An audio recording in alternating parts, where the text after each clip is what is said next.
This is a demo of the ScrantonCoin iOS application. The first thing we're going to do is open the app, and we're going to click Student. Then we hit the login, and we type in our email address and our password and hit login. And this takes us to the app's homepage. We can see our total number of ScrantonCoin, and we can see the personal, business, lottery, and contacts. We can also hit the menu button in the top left, and we can see the same options with an additional settings option and a QR code. The QR code is our QR code, and if we click that, we can copy. We can hit the lottery icon, and here we see the lottery page where we can enter numbers to play the lottery, and if we're a winner, we are rewarded with ScrantonCoin.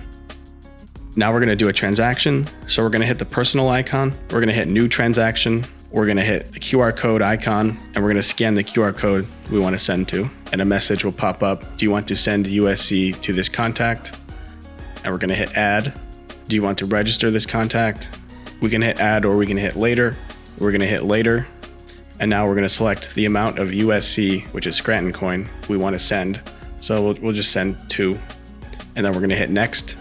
And here's where we can type a message. And this is so the sender and receiver can keep a transaction trail of this transaction and what this transaction was for.